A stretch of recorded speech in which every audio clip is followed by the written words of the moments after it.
Thank you. I'm going to try and talk real fast because this is going to take more than a minute. I sponsored legislation 2 years ago to require any non-U.S. citizen to only be allowed to take one tax exemption on their payroll taxes, because I found out that many were taking 7 and they were getting a larger paycheck, and then they were not filing state or federal income taxes. And so they just took the money and run. That is in law today. I also support a system called E-Verify that you can get online. I think every employer should be required to E-Verify a citizen when they hire them, so they know if that individual is a U.S. citizen or not a U.S. citizen. It is not the responsibility of the state government or local government to enforce that border. It is the federal government's responsibility. The federal government has passed legislation to build a fence, and it's never been built. The last time I heard, there was about 6 miles that had built. I'm sorry, I talked too slow. Go ahead. Thank you. Next question is, what would you do to help small businesses here in the state of Indiana, and what would you do to bring more jobs to the state? Mr. Wall, your question. Well, first off, I belong to 3 economic development groups: Lime City Economic Development, Huntington County United Economic Development, and also the Northeast Regional Partnership. I got involved in politics in 2008 and ran for county commissioner because I found out the only way that I'm going to help get my taxes in line for our family business and my farm and my friends and family is if we can bring industry to this Huntington County area here.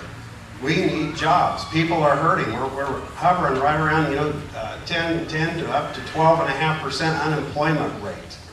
We've had some wins with some factories in the area between Wabash and Huntington and also Wells County. A win in regional economic development is going to help and be a win for everyone that's living here. How many people move out of Huntington County to go somewhere else to work out of state? You can live in Huntington County and go to work in Wabash and the others, but it is a big priority of mine, and we need to work on it. And then at the state level, I want to help keep moving on this with the local economic development groups.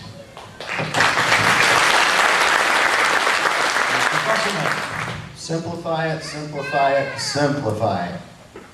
This week, I got 3 mailings from the state government on how to do my taxes, for quarterlies, for this, for that, for all these things. Simplify the system. Lower the tax rate. You want to get growth in your state? Why did they all move to Mexico? Because they leave them alone. We need to lower the tax rate, stop begging them in, just give them the best atmosphere that they could ever have right here in Indiana. That's how you get them here. They just want to know what their bottom line is going to be. They just want to know each week, what am I going to spend? Each month, what am I going to spend? Each year, what am I going to have to pay? We have to simplify the system so they understand it. The state doesn't even get it. They don't know who's where and who's what right now because it's so complicated. It's time to make it easier and not cost them as much money even doing it. That'll help.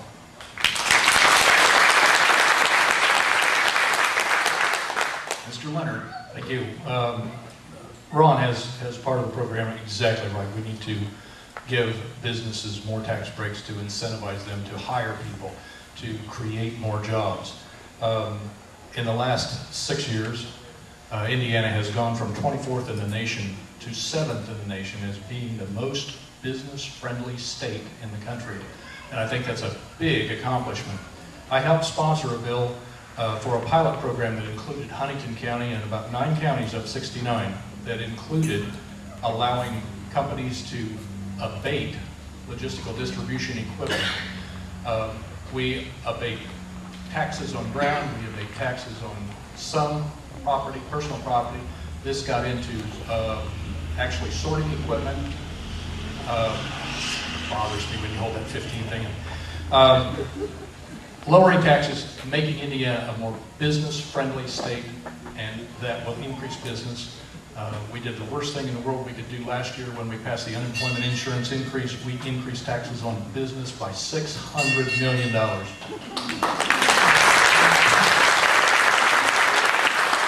Second, Mr. Banks. A bit repetitive, but the easiest way to spur economic growth in Indiana is to reduce government spending, reduce the size and scope of government, and tax businesses less. You'll see more jobs created if we do that. I've also got some ideas. In the back of my room is my campaign chairman. He's the Economic Development Director in Wabash. We've been talking about ideas to level the playing field with Indianapolis and the big urban centers of our state to fight for our fair share of economic development funding in the rural parts of Indiana, which the entire 17th Senate District is made up of what we refer to as rural Indiana, to go after more funding for our area as opposed to the enormous amount of funding that's spent and focused on Indianapolis, Fort Wayne, and the big cities in our state. So we've got some ideas to do that.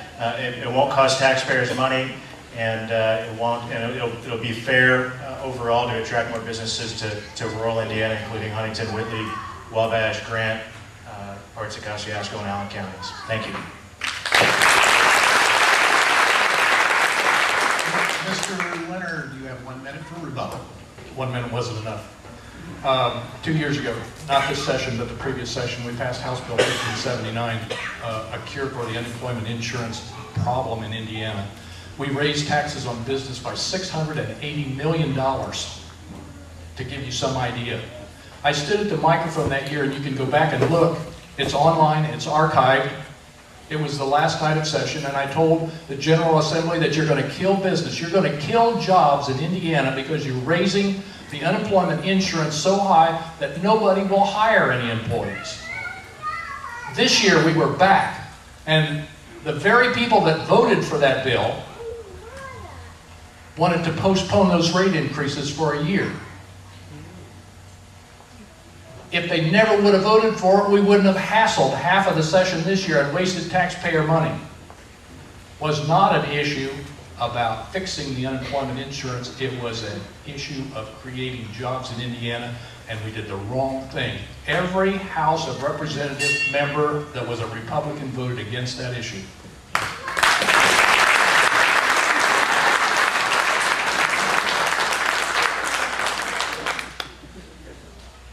Yeah, I saw that passing thing there. Mr. Fusselman, you have 2 rebuttals remaining. Mr. Leonard 1, Mr. Banks 1, and Mr. Wall 1. Doesn't matter how many pieces of paper you have up there. Next question, we'll start with Mr. Fusselman. The question is, what will you do to stay in touch? I'll repeat the question. What will you do to stay in touch with your constituents if you are elected? Well, the one thing I can tell you is I've lived here all my life. My parents have been here all their life. This is where I grew up. This is where I go to church. In fact, you're in the building, I go to church. I love this community. And the way you stay in touch with them is you work beside them. We walk together. We talk together. But you know what the most important thing is? We pray together. If we do that, we're going to be successful. I'm telling you what, that's the only way we're going to get government where it needs to be. So that is what I do. And anybody wants to make a phone call or wants me to meet up with them, I'd be glad to. So I think that's what we have to do as representatives, and that's the way I'd represent it.